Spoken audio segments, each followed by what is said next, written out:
I'm not a great speaker, and English is not my first language. But I have to say what I have to say here. I am a Canadian, a free Canadian, free to speak without fear, free to worship God in my own way, free to stand for what I think right, free to oppose what I believe wrong, free to choose those who govern my country. This heritage of freedom I pledge to uphold for myself and all mankind. These were the words said by John Diefenbaker, the 13th Prime Minister of Canada, in the House of Commons debates on July 1st, 1960.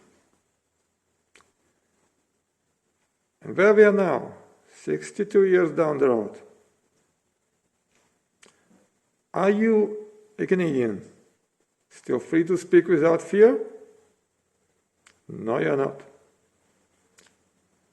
I've heard and seen so many stories of people who spoke their opinions, their minds, and got punished. And they got punished for just doing that. Some of them lost their jobs. Some of them got cancelled, deplatformed, suspended, investigated. They lost their careers or businesses. They got publicly shamed, doxxed, threatened. We have seen and keep seeing this happening here in Canada. And how many more people now are no longer speaking at all?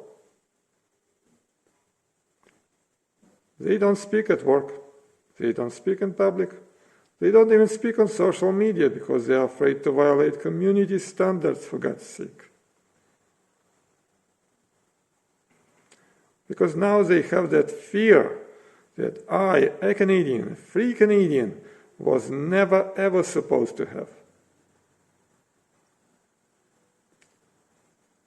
Are you, a Canadian, free to worship God in your own way? No, you are not anymore. You were made to believe that worshiping God in your own way will make someone feel offended.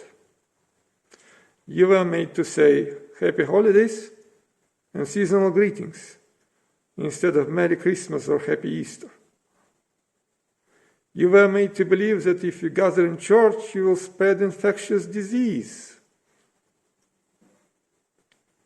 You were made to believe that your church is bad and oppressive. And you were made to believe that maybe even your God should no longer be mentioned at all.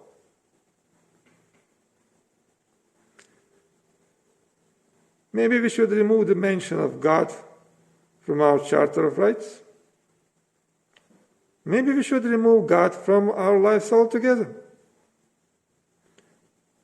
Maybe we should render God obsolete, politically incorrect, anti-science. We are slowly but persistently are being pushed to abandon God altogether. Who do you think in this universe would like you to do that? The devil would. The devil would like that. Are you, a Canadian, is free to stand for what you think is right? Free to oppose what you think is wrong? No, you're not. Today, the government of this country is telling you what is right, and you are only allowed to stand for what they think is right. And if you dare to oppose that, if you dare and support what you think is right, they will call you a terrorist, an extremist. They can arrest you and freeze your bank account. How is that for being free? How is that for being a free Canadian?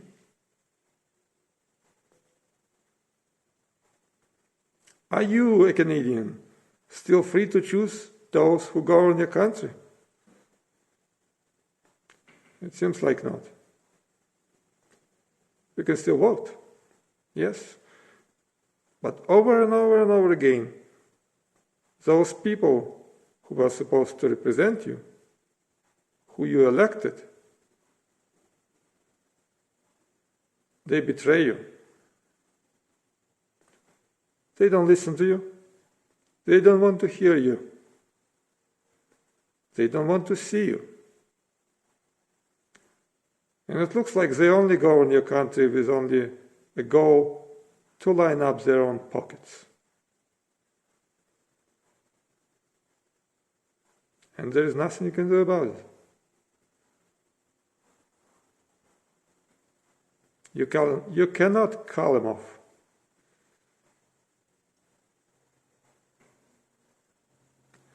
And if you're trying so desperately to be heard and seen, you only told, yeah, we heard you. Now go back to work.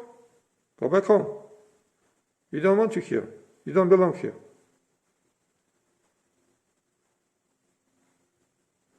How did it all happen to us? Why in those 62 years we Canadians have lost that precious heritage of freedom?